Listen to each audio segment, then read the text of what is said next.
Hi everyone, నా screen కనిపిస్తుందా?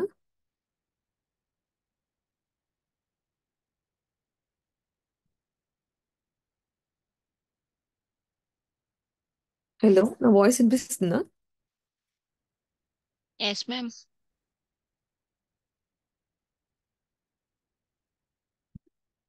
Okay.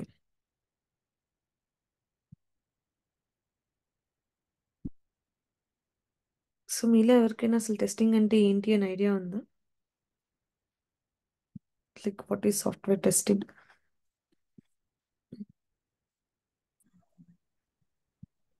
అది శ్రీకాంత్ ఎవరు పేరు శ్రీకాంత్ వినోద్ ఒకసారి ఫోన్ చేసి ఎత్తితే నాకు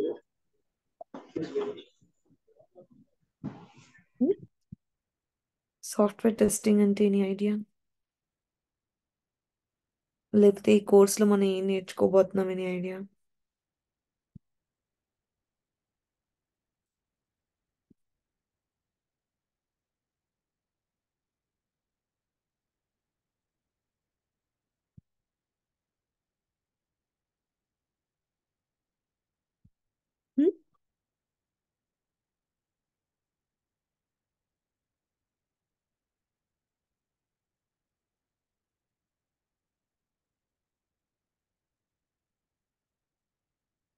ఫస్ట్ మీరు ఎవరు ఏం రెస్పాండ్ అవ్వకపోతే అసలు మీకు వినిపిస్తుంది అనిపించట్లేదో నాకు అర్థం కాదు కదా.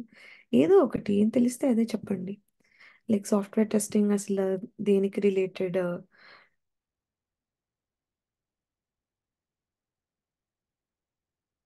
తెలీదా?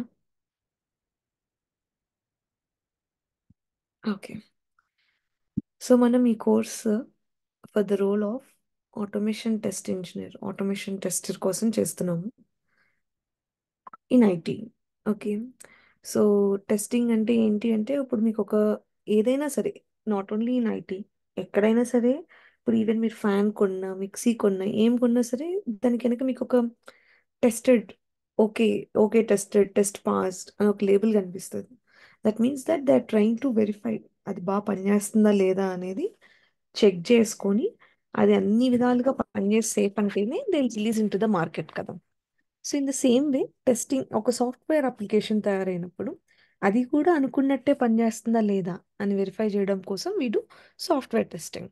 సో సాఫ్ట్వేర్ టెస్టింగ్లో మనకి టూ ఉంటాయి, ఒకటి మాన్యువల్ టెస్టింగ్, ఇంకోటి automation testing. So manual testing అంటే ఏ కోడ్, ఏ కోడింగ్ స్కిల్స్ లేకుండా జస్ట్ అప్లికేషన్ని ఓపెన్ చేసి దాన్ని ఎందుకోసం అయితే తయారు చేశారో అలా పనిచేస్తుందా లేదా అని వెరిఫై చేయడం. ఫర్ ఎగ్జాంపుల్ అమెజాన్ ఫంక్షనాలిటీస్ చెప్తారా? ఇప్పుడు మనం అమెజాన్లో రోజు షాపింగ్ చేస్తాం కదా. అమెజాన్ దేనికోసం తయారైంది? Like what are different things that you can do in Amazon? అది నేను చెప్తారా?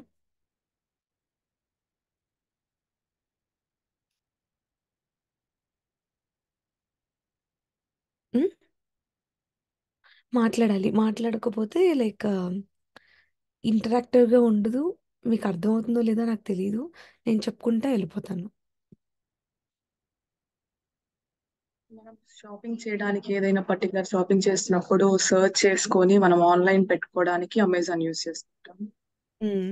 సో ఒక ప్రోడక్ట్ కోసం సర్చ్ చేస్తున్నాము, ఇంకా దానికి మల్టిపుల్ ప్రొడక్ట్స్ కావాలంటే కార్ట్లో యాడ్ చేసుకుంటాము, పేమెంట్ చేస్తాము, పేమెంట్ చేసిన తర్వాత we're tracking that order. So ఇన్ని ఫంక్షనాలిటీస్ అమెజాన్ అప్లికేషన్ తయారు చేశారు అవి వాడుకోవడానికి. బట్ ఇప్పుడు ఆ ఫంక్షనాలిటీస్ అన్నీ పనిచేస్తున్నాయా లేదా? ఇప్పుడు మనం మొబైల్స్ అని సెర్చ్ చేస్తే మొబైల్ ఫోన్సే కనిపిస్తున్నాయా లేదా? మనం పేమెంట్ చేసినప్పుడు అమౌంట్ కరెక్ట్గా కట్ అవుతుందా లేదా? ఆ, ఏ ఆర్డర్ ట్రాకింగ్ అనేది కరెక్ట్గా మనకి డిస్ప్లే అవుతుందా లేదా? ఇలాంటి థింగ్స్ని ఏదైనా పని చేస్తుందా లేదా అనేది వెరిఫై చేయడం ఇస్ టెస్టింగ్. సో మాన్యువల్ టెస్టింగ్లోనేమో మనమే మాన్యువల్గా అప్లికేషన్ ఓపెన్ చేసి ఇలా కొన్ని సినారియోస్ అని అంటాము, which మీకు నెక్స్ట్ అర్థమవుతాయి అవి. సో అలా రాసుకొని వెరిఫై చేసుకుంటాం. వేరే ఆటోమేషన్ టెస్టింగ్ ఎందుకు వచ్చింది అంటే ఇప్పుడు ఒకటే మనిషి రోజు ఒకటే పని చేస్తున్నారు అనుకోండి, వాళ్ళు మిస్టేక్ చేసే ఛాన్స్ ఉంటుంది, లేకపోతే టైం ఎక్కువ తినేస్తుంది. So to avoid same repetitive పని అండ్ కాంప్లెక్స్ టాస్క్ని త్వరగా కంప్లీట్ చేయడం కోసము ఇన్స్టెడ్ ఆఫ్ మనము అప్లికేషన్ ఓపెన్ చేసి టైప్ చేసి చేసే బదులు ఒక కోడ్ రాసి ఆ కోడ్ని మనం సారీ కోడ్ రన్ చేస్తే అది ఆటోమేటిక్గా లైక్ వెరిఫై చేస్తుంది అనమాట, బ్రౌజర్ ఓపెన్ చేసి టైప్ చేసి సెర్చ్ చేయడానికి. సో అలా ఆటోమేషన్ చేయడం కోసం మనం వాడే టూల్ సెలీనియం విత్ జావా. చాలా టూల్స్ ఉన్నాయి మార్కెట్లోని, నాట్ ఓన్లీ సెలీనియం. మనకి సైప్రస్ ఉంది, ప్లేరైట్ ఉంది, టాస్కా ఉంది. కానీ మనం ఎందుకు selenium first preference, like selenium ఎందుకు నేర్చుకుంటున్నామంటే ఫస్ట్ అది ఓపెన్ సోర్స్, దానికి ఏమీ లైసెన్స్ కొనక్కర్లేదు. అండ్ మన ఇండియాలో బేసిక్గా జాబ్ ఓపెనింగ్స్ సెలీనియం యూజింగ్ జావాతో ఎక్కువ ఉంటాయి. సో సెలీనియం అనే టూల్ని మన ఏ లాంగ్వేజ్లో అయినా రాసుకోవచ్చు by using C sharp, Python, Perl, Java, దేంతో అయినా రాసుకోవచ్చు. ఎస్పెషల్లీ ఇన్ ఇండియా మనకి జావాతో ఓపెనింగ్స్ ఎక్కువ. Okay. So throughout this course మనం ఫస్ట్ వీక్ అంతా మాన్యువల్ టెస్టింగ్ నేర్చుకుంటాము. మాన్యువల్ టెస్టింగ్ అయిపోయిన తర్వాత we will move into automation testing. Automation టెస్టింగ్లో ఫస్ట్ మనకి జావా రావాలి కాబట్టి బేసిక్స్ ఆఫ్ జావా నేర్చుకుంటాం. ఆ తర్వాత సెలీనియం టూల్ నేర్చుకుంటాం అనమాట. సో ఓవరాల్ ఈ మొత్తం డెమో లైక్ ఈ మొత్తం ట్రైనింగ్ అవ్వడానికి అట్లీస్ట్ 30 days, 30 క్లాసెస్ పడుతుంది మినిమం. అండ్ వన్స్ ఈ సెలీనియం అయిపోయిన తర్వాత ఇంకో థింగ్ ఉంది కాల్డ్ అస్ ఏపీఐ టెస్టింగ్, అది చిన్నదే, అది లాస్ట్లో నేర్చుకుంటాం అనమాట. So starting with manual testing. అసలు ముందు మనకి మాన్యువల్ టెస్టింగ్ అర్థం అవ్వాలంటే అసలు ఒక సాఫ్ట్వేర్ ఎలా తయారవుతుంది, దాని లైఫ్ సైకిల్ అనేది మనకు తెలియాలన్నమాట. సో ఫర్ ఎగ్జాంపుల్ ఇప్పుడు మీలో ఎవరికొని ఒక ఐడియా వచ్చింది, ఒక అప్లికేషన్ తయారు చేయాలి. ఇప్పుడు మీరు ఫర్ ఎగ్జాంపుల్ ఒక రెస్టారెంట్ పెట్టారు. సో రెస్టారెంట్ పెట్టినప్పుడు అందులో మీరు దాన్ని ఆన్లైన్ చేద్దాం అనుకుంటున్నారు. మీ ఓన్ వెబ్సైట్ క్రియేట్ చేసుకుని అక్కడ పీపుల్ ఆర్డర్ పెట్టుకోవాలని అనుకుంటున్నాం అనుకోండి. అప్పుడు మీరు ఏం చేస్తారు ఆ వెబ్సైట్ తయారవ్వాలి అనేసి అంటే? మనకు వచ్చా తయారు చేయడం? Can we build a website?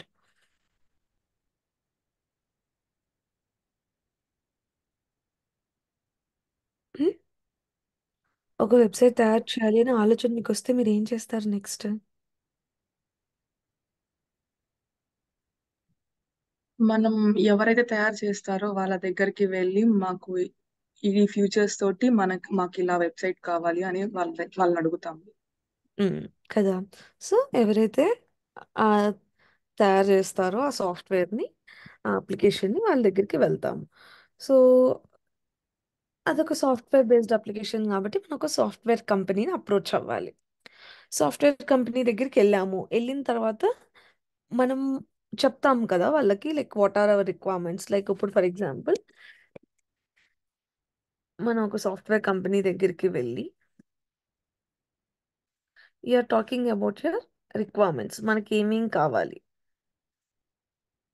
So మనకేం కావాలి అనే దాన్ని we can term it as requirements కదా. సో రిక్వైర్మెంట్స్ అంటే మనకేం కావాలి. సో ఇది మనం సాఫ్ట్వేర్ కంపెనీకి ఎక్స్ప్లెయిన్ చేస్తే వాళ్ళు దాన్ని బట్టి they will try to design and code the application. So ఇప్పుడు మనం ఏం చెప్పామో దానికి తగినట్టుగా వాళ్ళు ఒక డాక్యుమెంట్ రాసుకుంటారనమాట. సో ఎప్పుడైతే మనం వెళ్ళి చెప్తున్నాం కాబట్టి we become the product owner. ఈ ప్రొడక్ట్ తయారైన తర్వాత దానికి ఓనర్ ఎవరు?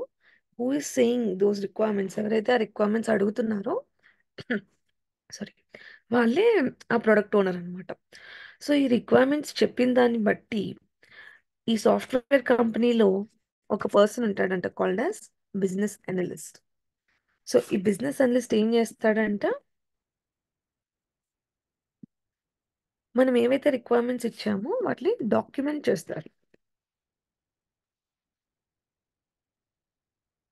సో ఈ రిక్వైర్మెంట్స్ని డాక్యుమెంట్ చేసిన డాక్యుమెంట్ని మనం ఏమంటామంటే ఫంక్షనల్ రిక్వైర్మెంట్ డాక్యుమెంట్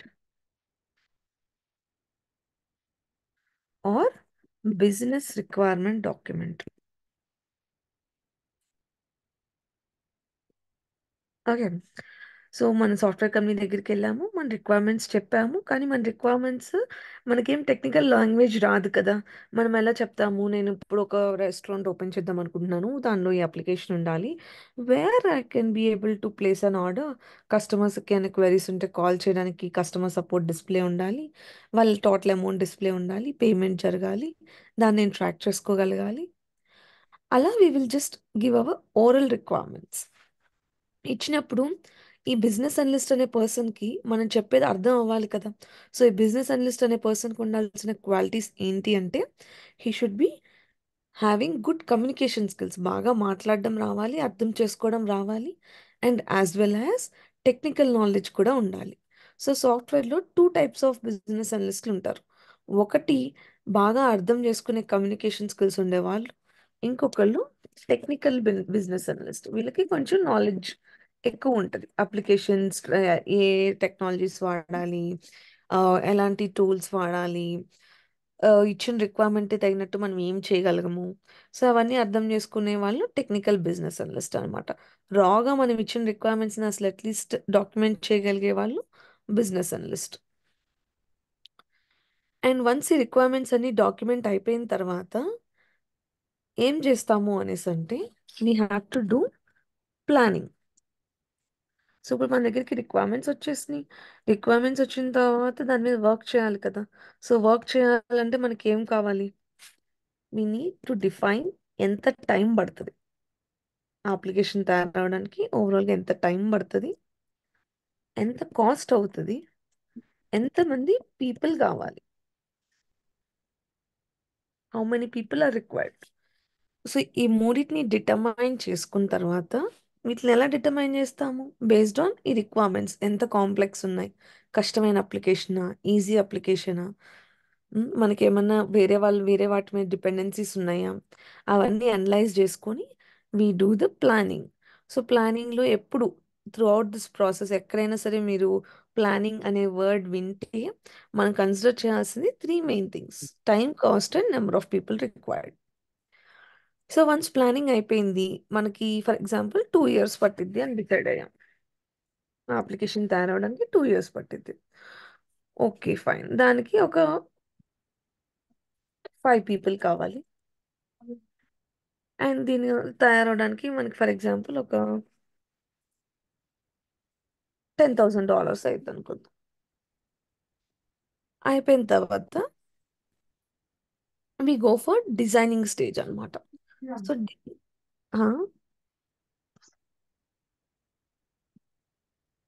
ఎవరైనా అన్నారా? సో డిజైనింగ్ స్టేజ్లో ఏం చేస్తాము అంటే, ఈ అప్లికేషన్ చూడడానికి ఎలా ఉంటుంది, యుఐ సైడ్ ఏముండాలి. యుఐ అంటే ఏంటి అంటే, మన కంటికి కనిపించేది యూజర్ ఇంటర్ఫేస్ అని అంటాం. అంటే ఇప్పుడు ఈ అప్లికేషన్ ఒకవేళ ఫర్ ఎగ్జాంపుల్ నేను ఇప్పుడు ఫేస్బుక్ ఓపెన్ చేశాను అనుకోండి, మనకి చూడడానికి ఫేస్బుక్ ఎలా ఉంది, వాటిని డిటర్మైన్ చేయడం అనమాట. ఇప్పుడు అమెజాన్ ఎలా ఉంది, ఇప్పుడు దీనిలో మనకి స్క్రీన్లో ఏం కనిపిస్తుంది, సర్చ్ ఐకాన్స్ ఎలా ఉన్నాయి, ఫాంట్ సైజ్ ఏముంది, అవి. అండ్ ఇప్పుడు మీరు క్లిక్ చేసి జరిగిన తర్వాత సెర్చ్ చేయడానికి డేటాబేస్ కావాలి కదా. ఇప్పుడు ఈ డీటెయిల్స్ అన్ని, ఇప్పుడు ఈ మొబైల్స్ గురించి, ఫోన్స్ గురించి, వీటన్నిటి గురించి స్టోర్ చేయడం కోసం మనకు ఒక స్టోరేజ్ బాక్స్ కావాలి కదా. సో సాఫ్ట్వేర్లో storage box is nothing but database. So ఆ డేటాబేస్ ఏం కావాలి, అలాంటివన్నీ డిజైనింగ్ స్టేజ్లో మనం low level design and high level design చేస్తారంటే డెవలపర్స్. సో డిజైన్ అయిపోయిన తర్వాత then they start coding the application. So application తయారు చేయడం కోసం వాళ్ళ టూల్స్ అండ్ టెక్నాలజీస్ వాడి they will try to build it. Once application తయారైపోయిన తర్వాత then we commit to the picture, we perform the testing అన్నమాట. సో ఇప్పుడు ఈ టెస్టింగ్ స్టేజ్లో మనం ఏం చేయాలనుకుంటామంటాం, వీఆర్ ట్రైంగ్ టు వ్యాలిడేట్ ఈ రిక్వైర్మెంట్ డాక్యుమెంట్లో ఏదైతే రాసుందో, ఇక్కడ తయారైన అప్లికేషన్ రెండు సేమ్ ఉన్నాయా లేదా. ఫర్ ఎగ్జాంపుల్ అక్కడ ఒక ప్రోడక్ట్ కోసం సెర్చ్ చేసినప్పుడు దాని రిజల్ట్సే కనిపించాలి అనేది నా రిక్వైర్మెంట్ అయితే, నేను టెస్టింగ్లోని ఆ అప్లికేషన్ తయారైన తర్వాత దాన్ని ఓపెన్ చేసి సర్చ్ చేసి నా రిజల్ట్స్ సేమ్ వస్తున్నాయా లేదా చూస్తాను. ఇక్కడ రిక్వైర్మెంట్ డాక్యుమెంట్లో నాకు ఇప్పుడు ఫేస్బుక్ ఐకాన్ అనేది బ్లూ కలర్లో ఉండాలని ఉంది. సో నేను టెస్ట్ చేసేటప్పుడు నేను అది బ్లూ కలర్లో ఉందా లేదా అనేది చూస్తాను. So as simple as that, me small requirements నుండి లార్జ్ రిక్వైర్మెంట్స్ వరకు మొత్తం ఈ డాక్యుమెంట్లో ఏవైతే ఉన్నాయో వాటన్నిటికీ తగినట్టుగా మన అప్లికేషన్ వర్క్ అవుతుందా లేదా అనే థింగ్ని we will verify under testing అనమాట. So verify whether the application is matching with the requirements or not.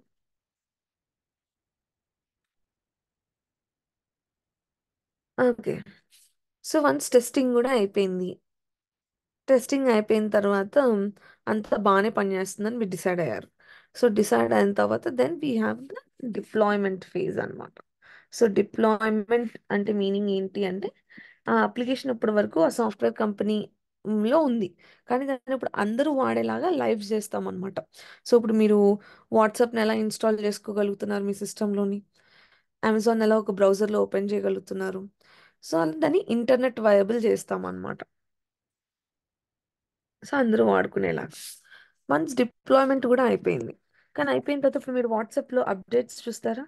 So ఫ్రీక్వెంట్గా అప్డేట్స్ జరుగుతూ ఉంటాయి. సో అలా ఏదైనా అప్లికేషన్కి ఫ్రీక్వెంట్ చేసే అప్డేట్స్ కానీ, లేకపోతే దానిలో ఏమైనా రిపేర్ వస్తే దాన్ని మనం అగైన్ ఆ కోడ్ని కరెక్ట్ చేయడం కానీ, all this process is called as maintenance అనమాట. సో డిప్లాయ్మెంట్ అంటేనేమో going live with the application, so మొత్తం అందరికీ వాడేలాగా అవైలబుల్ చేస్తున్నాము. అండ్ మెయింటెనెన్స్ అంటే ఎన్హాన్స్మెంట్స్ని డీల్ చేస్తున్నాం అనమాట. సో ఈ ఎంటైర్ ప్రాసెస్ ఆఫ్ ప్లానింగ్ నుండి ఈ మెయింటెనెన్స్ వరకు we call it as software development life cycle అనమాట.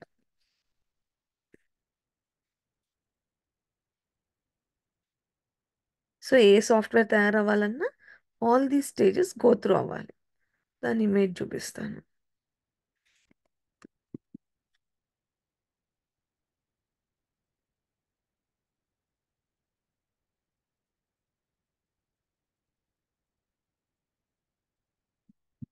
So this is how a software development life cycle looks. So first మనము ప్లానింగ్ చేసుకుంటాము. ప్లానింగ్ అంటే like time, cost and resources. So దాన్ని determine చేసుకొని, so ఈ analysis అంటే nothing but ఈ design చేయడం కోసం మనకి ఏమేమి కావాలి అని చేసుకోవడం. ఈవెన్ బిఫోర్ ప్లానింగ్ మనం ఏం చేస్తాము, we do the requirement analysis. So మనకి రిక్వైర్మెంట్స్లోని అర్థమవుతుందా లేదా, అన్ని రిక్వైర్మెంట్స్ మనకి క్లారిటీ ఉన్నాయా లేదా అనేది ఫస్ట్ మనం రిక్వైర్మెంట్ అనాలిసిస్ చేస్తామంట. సో ఒకవేళ నాకు రిక్వైర్మెంట్ అనాలిసిస్ చేసేటప్పుడు ఒక డౌట్ వచ్చింది, లైక్ నాకు అర్థం కాలేదు క్లయింట్ ఏం చెప్తున్నారు. సో క్లయింట్ ఏం చెప్తున్నారో మనకు అర్థం కానప్పుడు మనం అగైన్ మన బిజినెస్ అనలిస్ట్ని కాంటాక్ట్ అయ్యి, నాకు ఈ పలానా విషయం అర్థం కాలేదు, మీరు క్లయింట్ని కనుక్కొని క్లారిటీ తెస్తారా అని we will ask business analyst. So business analyst క్లయింట్ని మళ్ళీ వెళ్ళి అడిగి ఆ రిక్వైర్మెంట్ ఏంటో అర్థం చేసుకుని మనకు చెప్తారు. సో రిక్వైర్మెంట్ అనాలిసిస్ జరిగిన దాన్ని బట్టి we can plan our application అనమాట, based on time, cost and resources. So once planning కూడా జరిగిపోయి ఈ డిజైన్ కోసం అనాలిసిస్ జరిపే డిజైన్ తయారైపోయిన తర్వాత we do our implementation is nothing but coding అనమాట. సో కోడింగ్ అంతా అయిపోయిన తర్వాత we do the testing. So once testing కూడా అయిపోయిన తర్వాత మనకి మెయింటెనెన్స్ వస్తుంది అనమాట. ఇక్కడి వరకు అర్థమైందా? ఏమైనా డౌట్స్ ఉన్నాయా? You repeat maintenance once again. So maintenance అంటే నథింగ్ బట్ అప్డేట్స్ అనమాట. ఇప్పుడు ఇవాళ మీరు తయారు చేసినప్పుడు అప్లికేషన్ అది ఓన్లీ క్రోమ్లో పనిచేస్తుంది అనుకోండి, రేపు ఫ్యూచర్లో మీరు దాన్ని ఫైర్ ఫాక్స్ అండ్ ఇంటర్నెట్ ఎక్స్ప్లోరర్లో కూడా నీట్గా కనిపించేలాగా చేయాలనుకుంటున్నారు, అదొక అప్డేట్. లేకపోతే ఇప్పుడు మీరు వాట్సాప్ చూడండి, ఇదివరకు మనం ఓన్లీ లైక్ వాయిస్ మెసేజెస్ మాత్రమే పెట్టుకోగలం, వాయిస్ అండ్ టెక్స్ట్ మెసేజెస్. ఇప్పుడు రీసెంట్ అప్డేట్ ఏంటి, we can send video messages as well. ఒకప్పుడు ఫొటోస్ మనం హెచ్డి క్వాలిటీలో పంపించుకోలేము, కానీ ఇప్పుడు మనం హెచ్డి క్వాలిటీలో పంపించుకోగలము, which is the update. So ఉన్నదానికి ఎడిషన్, ఎన్హాన్స్మెంట్ జరగడమే మెయింటెనెన్స్ అనమాట.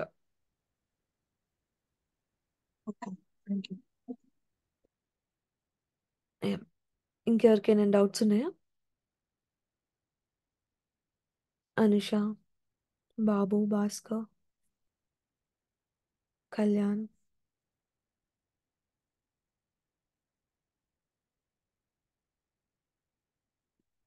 అర్థమైతే ఎస్ అని చెప్పండి, లేకపోతే నో అని చెప్పండి. Clear ma'am. ఓకే, అర్థమైంది. పెట్టండి.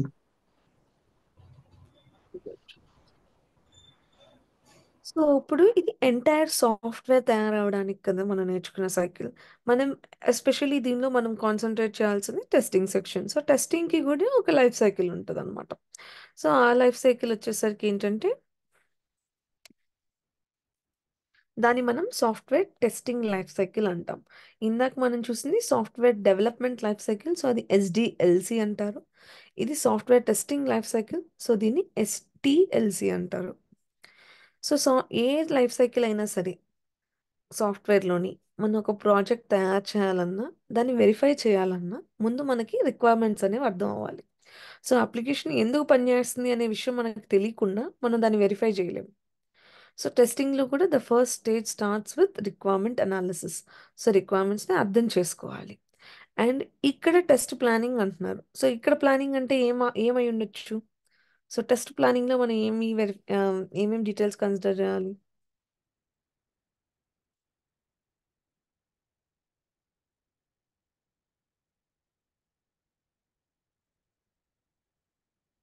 ఫర్ ఎగ్జాంపుల్ మీరు ఒక ట్రిప్కి వెళ్తున్నారు.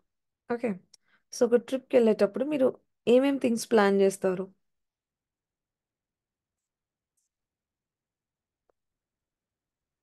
ఫర్ ఎగ్జాంపుల్ గోవా వెళ్దాం అనుకున్నారు.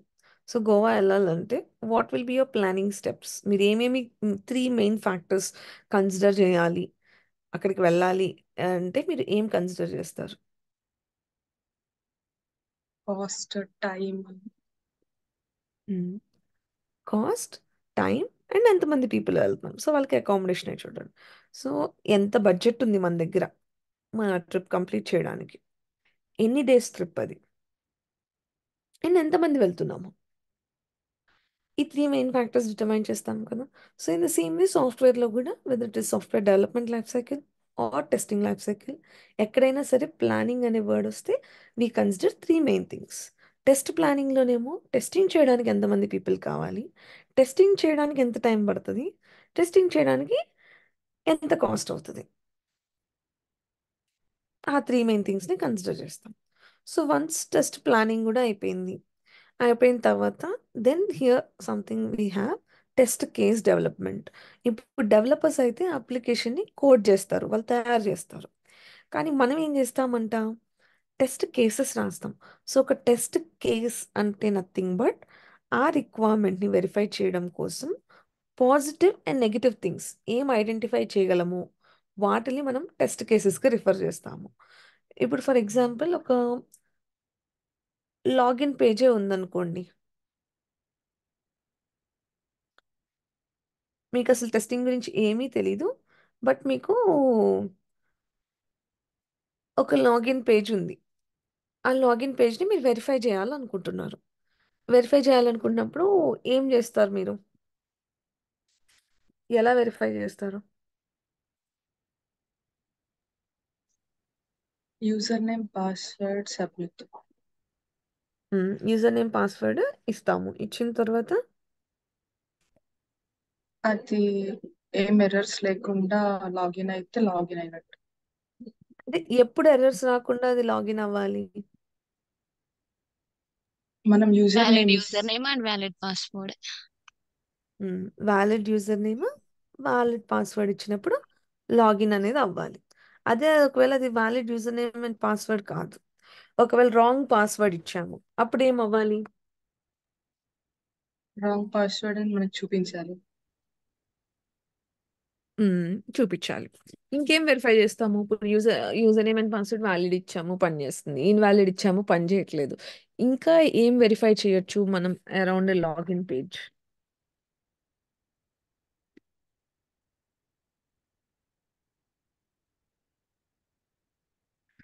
ఈ 3 ఫీల్డ్సే ఉన్నాయి మీ దగ్గర. నేను దీన్ని ఇంకా టెస్ట్ చేయాలి, లైక్ ఇంకా నెగిటివ్ సినారియోస్ ఆలోచించండి. ఒక యూజర్ ఏం చేయొచ్చు?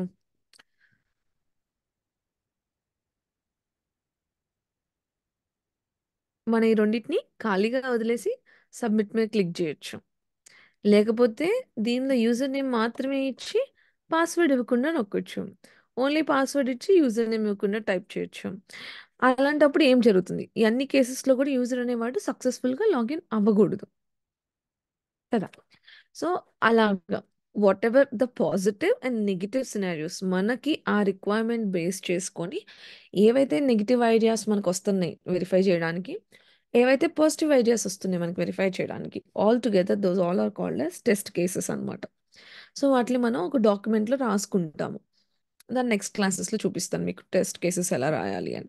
సో మనకి మెయిన్గా ఇప్పుడు ఇంటర్వ్యూ తీసుకునేటప్పుడు ఎంత ఆటోమేషన్ మీద తీసుకున్నా, లైక్ అది ఎంత టఫ్గా జరిగినా, లోపలికి వెళ్ళిన తర్వాత minimum to minimum 50% manual testing ఉంటుంది. 50% మాత్రమే ఆటోమేషన్ ఉంటుంది. మోస్ట్ ఆఫ్ ద కేసెస్లో 70% మాన్యువల్, 30% ఆటోమేషనే ఉంటుంది రియల్ టైంలోని. ఇంటర్వ్యూకి మాత్రం లైక్ ఆటోమేషన్లో ఎక్కువ క్వశ్చన్స్ అలా అడుగుతారులే కానీ, బట్ వర్క్ వైజ్ మాత్రం మినిమం మాన్యువల్ టెస్టింగ్ ఉంటుంది. So manual testing is very easy. దానికి ఏమీ లైక్ కోడింగ్ స్కిల్స్ రావాల్సిన అవసరం లేదు. జస్ట్ ఆ అప్లికేషన్ ఎలా పనిచేస్తుంది, దేనికోసం తయారు చేశారు, ఆ రెండు విషయాలు కనుక మీరు అర్థం చేసుకుంటే you will be able to survive అనమాట.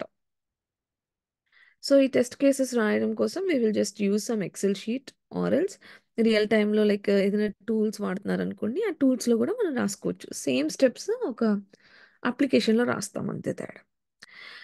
సో టెస్ట్ కేసెస్ కూడా తయారైపోయిన తర్వాత టెస్ట్ ఎన్విరాన్మెంట్ సెటప్ అంటున్నాడు. సో టెస్ట్ ఎన్విరాన్మెంట్ సెటప్ అంటే ఏంటి అంటే, ఇప్పుడు మీరు ఒక అప్లికేషన్ని లైవ్లో వాడుతున్నాం అనుకో, అంటే ఇక్కడ ఆల్రెడీ రిలీజ్ అయిపోయింది అనుకోండి, అప్పుడు అది రియల్ టైం పీపుల్ వాడుతూ ఉంటారు. సో దానిలో మనము ఒక టెస్టింగ్ చేయడానికి ఒక డమ్మీ డేటాని మనం క్రియేట్ చేసి వాడుకోలేము. సో ఇప్పుడు ఆ డమ్మీ డేటాని క్రియేట్ చేసుకొని మనం ఓన్లీ మన టెస్టింగ్ పర్పస్ కోసమే మనం ఒక ఎన్విరాన్మెంట్ వాడుకుంటే, environment is nothing but a server అనమాట. సర్వర్ అనుకోవచ్చు మీరు. సో ఆ సర్వర్లోకి టెస్టింగ్ కోసం ఒక సర్వర్ పెట్టుకుంటారు. అండ్ డెవలప్మెంట్ చేసేటప్పుడు ఇంకా పూర్తిగా తయారవ్వదు కదా. సో అప్పుడు మనకు అది ఇచ్చేసారనుకో టెస్ట్ చేయడం కోసం, చాలా డిఫెక్ట్స్ ఉంటాయి కదా, చాలా మిస్టేక్స్ ఉంటాయి దానిలో. సో దానికోసం వాళ్ళు ఏం చేస్తారంటే డెవలప్మెంట్ జరిగేంత వరకు డెవలప్మెంట్ ఎన్విరాన్మెంట్ అని ఒకటి క్రియేట్ చేసుకుంటారు.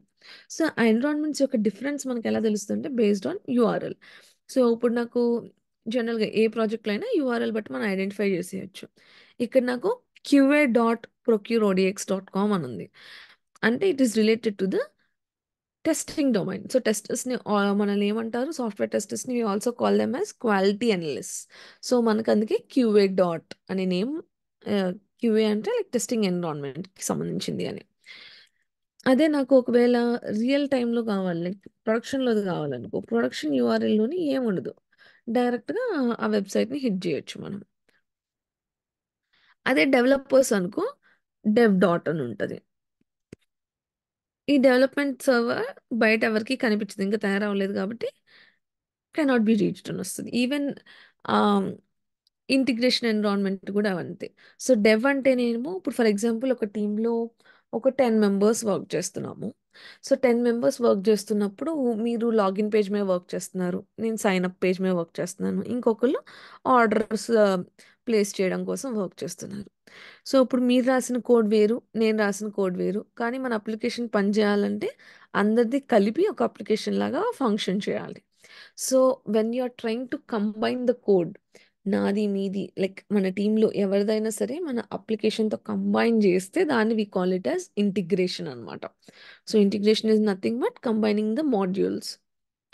సో ఒక్కొక్క ప్రాజెక్ట్లో రకరకాల ఎన్విరాన్మెంట్స్ ఉంటాయి. కొన్ని ప్రాజెక్ట్స్లో dev, int, QA, stage, production 5 environments ఉంటాయి. స్టేజింగ్ ఎన్విరాన్మెంట్ అంటే ఇంకొంచెం స్టేబుల్ ఎన్విరాన్మెంట్ అనమాట, అంత బాగానే పనిచేస్తుంది ఎన్విరాన్మెంట్. కొన్ని ప్రాజెక్ట్స్లోనేమో ఇంట్ క్యూఏ అనే ఉంటుంది, కొన్ని ప్రాజెక్ట్స్లో ఇంట్ క్యూఏ స్టేజ్ ఉంటుంది. It just depends upon the project budget, వాళ్ళు ఎన్ని సర్వర్స్ అకామిడేట్ చేయగలుగుతున్నారు వాళ్ళ టెస్టింగ్ కోసం, లేకపోతే వాళ్ళకి డెవలప్మెంట్ కోసం అనే దాన్ని బట్టి ఎన్ని ఎన్విరాన్మెంట్స్ ఉంటాయి అనేది మారుతుంది. బట్ మీరేం గుర్తుపెట్టుకోవాలంటే ఎస్ఐటి అన్నా, స్టేజ్ అన్నా, క్యూఏ అన్నా, యుఏటి అనినా, ఈ 4 కూడా టెస్టింగ్ ఎన్విరాన్మెంట్ నేమ్స్ అనమాట. సో ఎవరైనా వచ్చి మిమ్మల్ని verify on the staging environment అని అంటే అప్పుడు మీరు యూఆర్ఎల్లో వాళ్ళు ఆల్రెడీ మీకు స్టేజింగ్ ఎన్విరాన్మెంట్ యూఆర్ఎల్ ఇస్తారు. కానీ ఇన్ జనరల్ అది ఎలా ఉండిద్దంటే స్టేజ్ డాట్. అదే నాకు టెస్టింగ్ ఎన్విరాన్మెంట్ లైక్ మనం బేసిక్ మెయిన్ టెస్టింగ్ ఎన్విరాన్మెంట్ అనుకో, క్యూఏ అనైనా ఉంటుంది, ఎస్ఐటి అనైనా ఉంటుంది, లేకపోతే స్టేజ్ అనైనా ఉంటుంది. సో ఈ ఎన్విరాన్మెంట్స్ని సెట్ చేయడం కోసం మనం ఏం చేయము, డెవలపర్సే ఆల్రెడీ ఆ ఎన్విరాన్మెంట్స్ క్రియేట్ చేసి మనకి ఇచ్చేస్తారు అనమాట. So that happens in test environment setup stage. So once test environment setup కూడా అయిపోయిన తర్వాత we have the test case execution అనమాట. సో టెస్ట్ ఎగ్జిక్యూషన్ ఫేజ్లో ఏం చేస్తాము అంటే డెవలపర్స్ అప్లికేషన్ తయారు చేసి ఇచ్చేసిన తర్వాత మనం రాసుకునే టెస్ట్ కేసెస్ని ఎగ్జిక్యూట్ చేస్తాము. అంటే అక్కడ మనం ఒకవేళ లాగిన్ పేజ్ ఓపెన్ చేసి user name and password type చేయాలి, సబ్మిట్ మీద క్లిక్ చేయాలి అనే టెస్ట్ కేసు ఉందనుకోండి, స్టెప్స్ వాటినే మనము అప్లికేషన్ ఓపెన్ చేసి రియల్గా పర్ఫామ్ చేస్తాం అనమాట. So what ever the test cases that we have return వాటిలో మనం మన అప్లికేషన్ మీద పర్ఫామ్ చేయడమే టెస్ట్ ఎగ్జిక్యూషన్ అనమాట. సో టెస్ట్ ఎగ్జిక్యూషన్ అయింది, కొన్ని డిఫెక్ట్స్ వచ్చినాయి, కొన్ని మిస్టేక్స్ వచ్చినాయి, దాన్ని డెవలపర్స్కి రిపోర్ట్ చేసాము, వాళ్ళు అది కరెక్ట్ చేసి మనకి ఇచ్చేసారు, మళ్ళీ చెక్ చేసాము, అంతా బాగానే పనిచేస్తుంది. సో అంతా కరెక్ట్గా పనిచేస్తుంది అన్నప్పుడు we will move to the test closure stage అనమాట. సో టెస్ట్ క్లోజర్లో ఏం చేస్తాము అంటే ఓకే అంతా బాగానే పనిచేస్తుంది, మీరు దీన్ని లైవ్లో వదలొచ్చు, రియల్ టైం పీపుల్ యూస్ చేయడానికి యూ కెన్ గో అహెడ్ అని మనం ఒక సైన్ ఆఫ్ ఇస్తామన్నమాట. So we are the people who are responsible for that application to go into production without any defects. So ఇప్పుడు మీరు కనుక ఏమైనా తప్పు చేశాము, మనం సరిగ్గా టెస్ట్ చేయలేదు, అది ప్రొడక్షన్లోకి వెళ్ళిపోయింది అంటే దెన్ మనకి లైక్ హ్యూజ్ బ్యాడ్ నేమ్ ఉంటుంది, మన కంపెనీ నుండి తీసేస్తారు, లేకపోతే మనకి వార్నింగ్స్ జరుగుతాయి. It's common that some times production issues వస్తాయి, కానీ వచ్చినప్పుడు దాన్ని ఎలా డీల్ చేస్తున్నాం అనేది కూడా ఇంపార్టెంట్. సో ప్రతిసారి లైక్ 100% రియల్ టైంలో లైక్ ప్రొడక్షన్ ఇష్యూ రాకుండా మనం కంప్లీట్ టెస్టింగ్ చేయగలుగుతామా అంటే లేదు. కొన్నిసార్లు ఇష్యూస్ వస్తాయి, వచ్చినప్పుడు క్లయింట్కి మనం ఎలా అపాలజీ చెప్తున్నాము, వాళ్ళ నమ్మకాన్ని మనం మళ్ళీ ఎలా రిటైన్ చేసుకుంటున్నాము, అదంతా డిపెండ్ అయి ఉంటుంది అనమాట. సో మనం కానీ అసలు అంత బాగానే పనిచేస్తుంది అనుకున్నప్పుడు మాత్రం మనం ఏం చేస్తామంటే what ever the evidences that we have, ఇప్పుడు డెవలపర్ అంటే వాళ్ళు ఒక అప్లికేషన్ తయారు చేశారు కాబట్టి వాళ్ళకి ఎవిడెన్స్ ఉంది, వాళ్ళు ఒక వర్క్ చేశారని. కానీ ఇప్పుడు మీరు ఒక పర్టికులర్ ఫంక్షనాలిటీని టెస్ట్ చేశారా లేదా అని చెప్పడం కోసం మనకి ఏ ఎవిడెన్సెస్ ఉండవు కాబట్టి we have to take the screen shots అనమాట.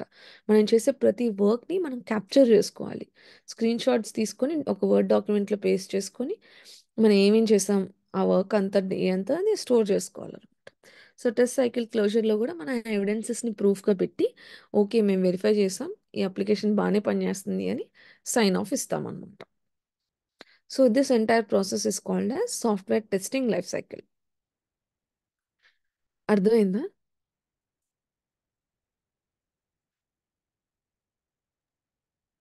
Yes ma'am. అందరికీ? Yes. సో ఈ టెస్టింగ్ లైఫ్ సైకిల్లో మనం ఇప్పుడు టెస్ట్ కేస్ డెవలప్మెంట్ ఎలా చేయాలి అనేది నేర్చుకోవాలి, అది రేపు చెప్తాను.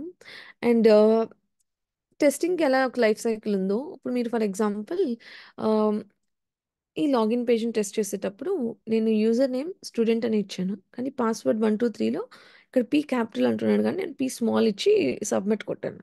కొట్టినప్పటికి కూడా యూజర్ అనేవాడు లాగిన్ అయిపోతున్నాడు సక్సెస్ఫుల్గా. అప్పుడు అదేంటి, it's a mistake in the application. So అప్పుడు కోడింగ్ అనేది సరిగ్గా జరగలేదు. అప్పుడు మనం ఏం చేయాలి, డెవలపర్కి రిపోర్ట్ చేయాలి. So whatever that we're reporting దాన్ని మనం we call it as either a defect or a bug. ఈ రెండు టర్మ్స్ని లైక్ ఇంటర్చేంజ్గా వాడతారు, కానీ రియల్గా థియరిటికల్గా డిఫరెన్స్ వేరు డిఫెక్ట్కి బగ్కి. But technically like in the projects in real time అది విత్ కరెంట్ సిచ్యుయేషన్స్లోని డిఫెక్ట్ అన్న బగ్ అన్న ఒకటే. సో డిఫెక్ట్ అంటే ఏంటి అంటే ఇప్పుడు దేనికోసం అయితే అది పనిచేయాలో అలా కాకుండా if it is working in different way. So ఇప్పుడు ఇక్కడ ఎక్స్పెక్టెడ్ వే ఏంటి, ఓన్లీ కేస్ సెన్సిటివ్ ఉండి కూడా కరెక్ట్ ఉన్నప్పుడే యూజర్ అనేవాడు లాగిన్ అవ్వాలి, కానీ కేస్ ఇన్సెన్సిటివ్గా irrespective of the case user అనేవాడు లాగిన్ అయిపోగలుగుతున్నాడు. సో అప్పుడు మనము డిఫెక్ట్ అనేది రేజ్ చేయాలి.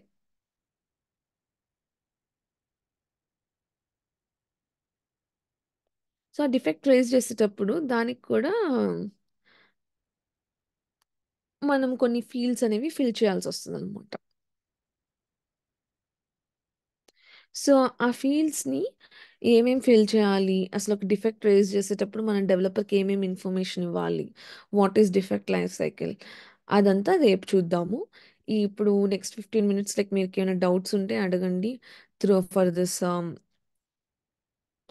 Training related.